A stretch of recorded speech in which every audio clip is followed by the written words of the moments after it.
Hello everyone, Blue Star Saber here once again to do another chapter review of One Piece, chapter 1049, The World That Should Be.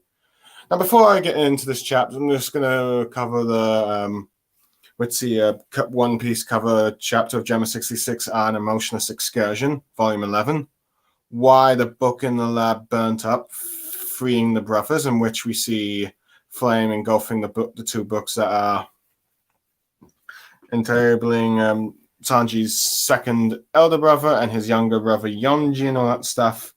As we see Brownie and two of the youngest of the Big Mom's children and the Pumpkinhead one start to panic as the flames are burning all around them, with Yonji Witzy getting up and all that stuff, and with his brother following suit.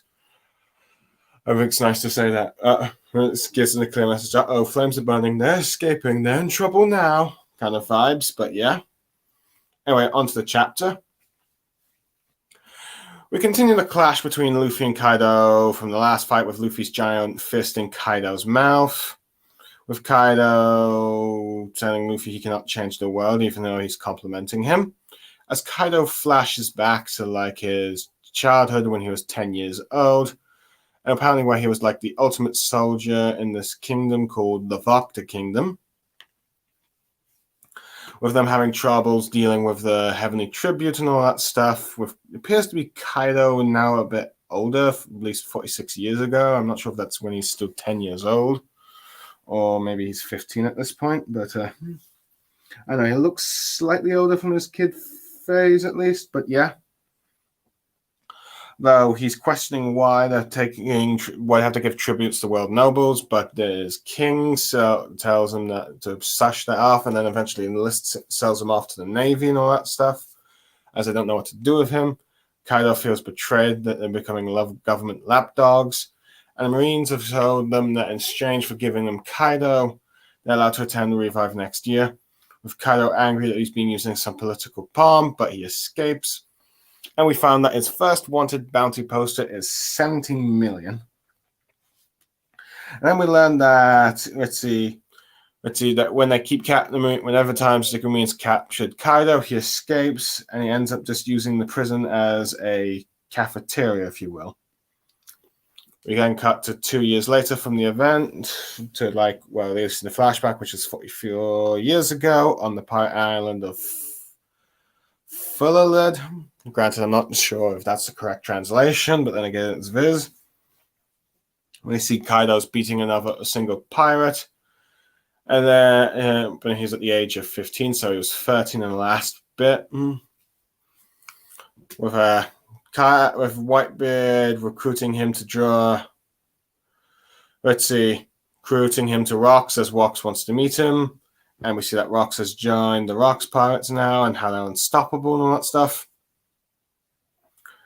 With Kaido being called to someone by God Valley. I'm not sure if it's Whitebeard or Big Mom, or maybe it's a silhouette of, Rocks there, but either way, the next bit is about how the Rocks Pirates have been defeated, and now pirates are talking about it and wondering how this is possible and how someone like Garp can do it, and they just think it's got to be the infighting and all that stuff. And we see where Big Mom is wondering where Kaido's gone, showing the bit where Kaido has left her. And then we see, I believe, hold on, let me just I really should learn to get, the wiki page open for the characters' names. I have trouble hard to remember, but anyway, here we go. The Kumazumi family, and this one is Kumazogi Higurashi, the one that has Bon Clay's fruit, ends up recruiting Kaido for his cause, and is the one that ends up recruiting Kaido for Orochi's cause, if you will. As they talk about ideological, about how weapons and the might make the right and all that stuff, with Kaido agreeing. all that stuff with Kaido giving to his men how they're going to take all those pampered noble-born rulers and drag them down to the battlefields and all that stuff. As fighting is what really leads to equality and freedom, if you will. Though this might have been some time after they've taken over Wano, if you will. As Kaido ends up, which is clearly seems to be the case, as Kaido ends up learning that Yamato has heard Joe Boy's name and all that stuff. And apparently, that Oden's decided to open the country is meant to welcome Joe Boy. With Kaido telling King that he's figured the man who he's waiting for, he knows who Joe Boy is. With King asking who he is, with the Luffy continuing his clash, and we can see that the CP0 agent is flying away. With Momosuke, Fritzy, and with Yamato cheering on Momosuke and Luffy to win and all that stuff. With Momosuke desperately trying to get the flame cards, do as he wants, as we cut to a little bit of the festival to bring dramatic tension. And back to the Underdome performance where we see Killer and the other, members of the Straw Hat Pirates, particularly Brock, Nico Robin, Jinbei, Law's free main trio, the two Guardians, Upper with the Giant, with his last remaining number, Law and Jean Bart, all being flooded by the water by Raizo and Kaido as they're saving from the flames and all that stuff. And we also see Usopp holding on to Kimion and Kikaku, with Nami being shocked by the water. And we then see Sanji still having a woman hold on to him, as well as, Frankie telling people not to get flushed away.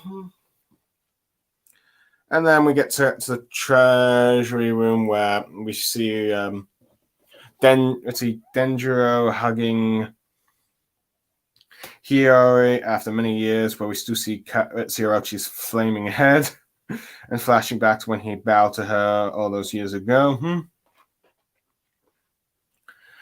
And we'll see with someone commenting, it feels like the island's falling, which Yamato mentions how the flame clouds have disappeared, they're going down.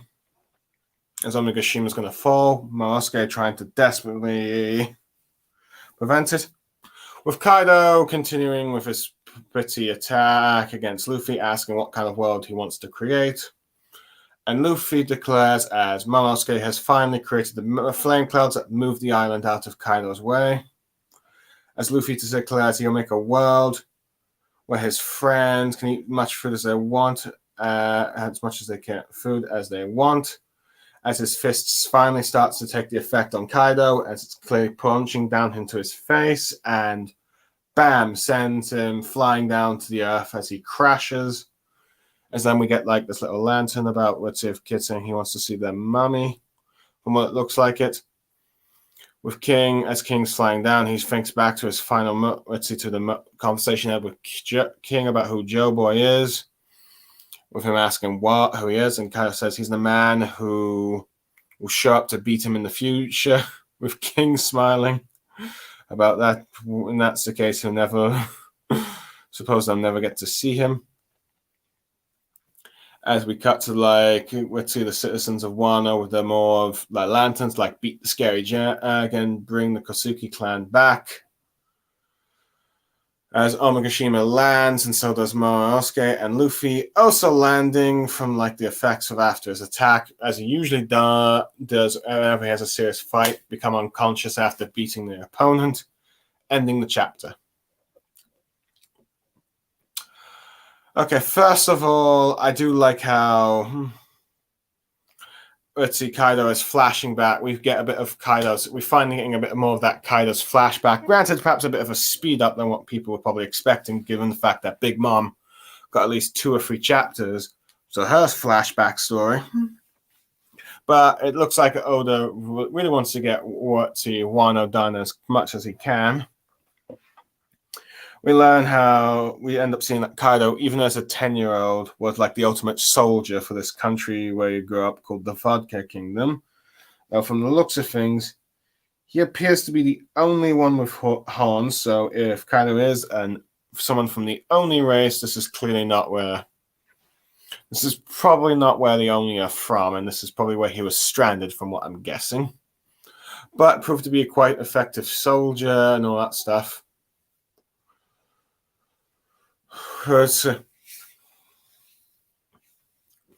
Given the fact that, and apparently they have to keep, and interesting, we get a little bit of the world building about how a bit more of like the world nobles heavily tribute is causing, like, in order to continue paying for it, they have to go to war with other countries in order to pay them and all that stuff.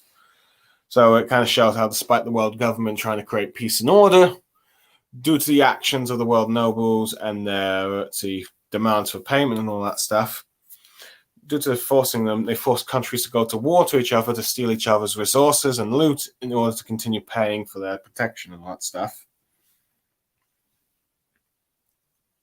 Otherwise, they lose their human rights and all that stuff, or the rights to be defended. Kaido is interesting. We see clearly here he detests the idea of them being celestial dragons, dogs, and all that stuff.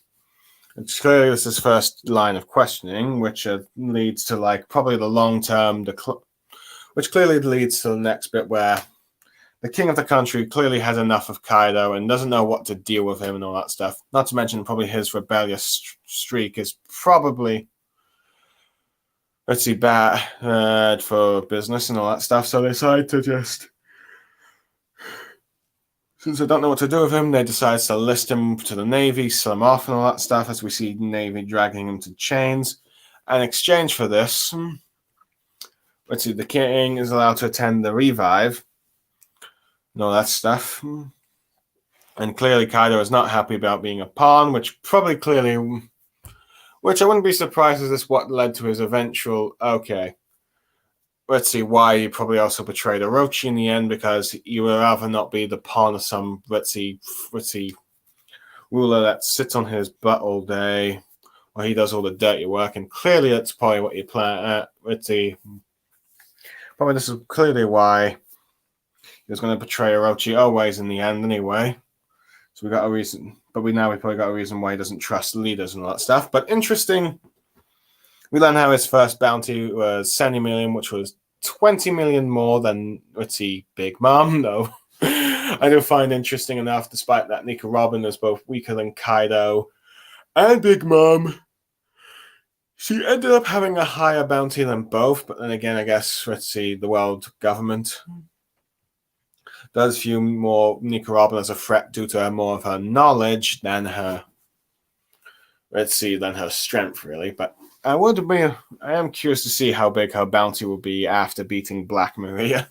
I would be surprised if it's way high now, which I'm surprised it's not as big as like some of the top guns of the Straw Hats, but oh well. But anyway, we finally got a bit of insight into the 18 times that Kaido has been captured, and apparently the reason why he was always captured was because, he let himself get caught so he could steal food from the Navy. Let's see. Now, whether or not, that was depending on the translation, in the younger years was the 18th, but clearly the Fizz translation has not made it clear, which probably makes sense since Kaido's supposed to have the fish fruit, when he's being captured, held at Punk Hazard and helps King escape, and the fruit is then given to Momonosuke. It's interesting how we end up seeing that how he gets recruited to the Rocks Pirates on the island of Fullhead. Apparently it's Whitebeard that's the one that drags him and all that stuff. So that was like the first meeting between Kaido and Whitebeard. He's the one who dragged him to for Rocks to meet and all that stuff. Apparently people thinking of Kaido joining Rocks, they're unstoppable now. So which is interesting because I know that Kaido is just an apprentice, though. I do know some people like to make fanfics, including that one manga of like the Revolutionary Army invading Levely, where apparently one fan made it that, with along with Whitebeard, Big Mom, Kaido, and Golden Lion Shiki, that they are the 4 like sort of elite commanders like they have for the Yonko, but for rocks and all that stuff. But I don't necessarily think that the Rocks pirates were that organized and structured to, like, have that thing. But anyway, we get the moment when they go to God Valley and all that stuff. Or they're setting sail to that. No, not the actual God Valley itself. But whether or not we ever actually see that fight remains to be unclear, though my guess is that if Oda does show it, it'll be more of a tease of it, rather than the full thing. And it's interesting to see how we get a reaction to particularly from pirates about Rocks, Pirates of No More, and all that stuff, and how they react to the rumors about Garp being involved in the defeat, which many of them can't believe a Navy officer could do that, given how it's and believe that there's more of the group's infighting, which I wouldn't be surprised, though. Of course, clearly there seems the news about Roger also being a part of the fight is left out, though. Granted, I still say that Garp probably played a huge role because, well, Garp's a beast. In fact, that for Roger, the only two Marines that was worth his time were Garp and Sengoku. It's also interesting that we see a Big Mom Witty asking where Kaido going. We saw the brief bit where it seems like what probably started the rivalry between Big Mom and Kaido is the fact that Kaido went off without letting Big Mom know and all that stuff. So there's that. And it's interesting to see what appears to be Kaido's maybe great aunt or grandma. I don't really know the full relationship she actually has. I'm not sure if Oda's confirmed it. All I know is that she's a member of the Koizumi family. But yeah. But it's interesting that we learned that she is the one that ended up with Fritzy coming to Kaido to recruit him to like the Kumazumi family cause and all that stuff to make Orochi Shogun and all that stuff. So, yeah, it seems like which shows a bit of her skill, but I do find it a bit ironic. The one to bring Kaido to Orochi is the one that Kaido eventually kills for interfering in his fight and all that stuff. And apparently that she ends up recruiting him 10 years after the embodiment of, like, after Kaido's becoming the embodiment might. I do find it interesting about how her philosophy about human history, sheer might has resolved all their problems and that stuff. With someone of going about how humans are animals and survival fistus is the law of nature, with Kaido, of course, agreeing to that and all that stuff. Though we're commenting about how the other Rocks members will also make names for themselves as well. And then she goes on about how weapons speak loudest in the world they live in and all that stuff. So she's got to deal with him. And so, yeah, so it's interesting to like learn all that. And a bit of the philosophy, and more on the philosophy where we've probably seen with Kaido and, of course, perhaps with Ochi about how might makes right and all that stuff. And that's shaped how Kaido has ruled and all that stuff, including with his own ranks with like the Topiropo and the All-Stars. If you beat them and all that stuff, you can take their place.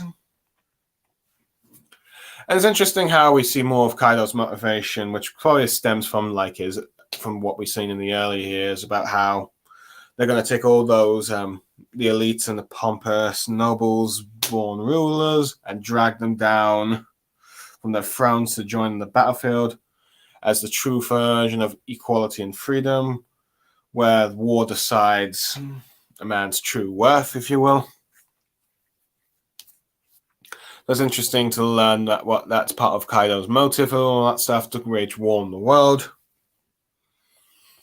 And it's interesting that due to Jutsu, after Kaido hearing from like his kid,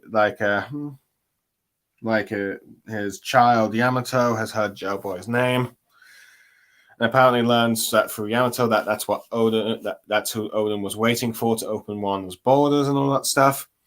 which gives Kaido the interesting conclusion about how what we see from later that let's see the reason why that he knows who Joe Boy is, and it's the one who defeats him. And it's interesting that this is probably one of the reasons why he also stayed on the island, because he was curious to see who this Joe Boy figure is. And given the fact that Luffy's just about defeated him, it's clearly him and all that stuff.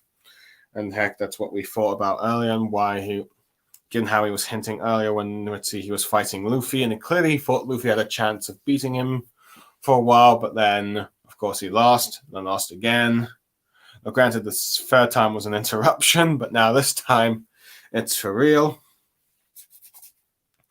Anyway, I do find it interesting that given the fact that Kaido is probably going to be defeated, but probably going to get that CP0 agent that is flying about, flying away from the island.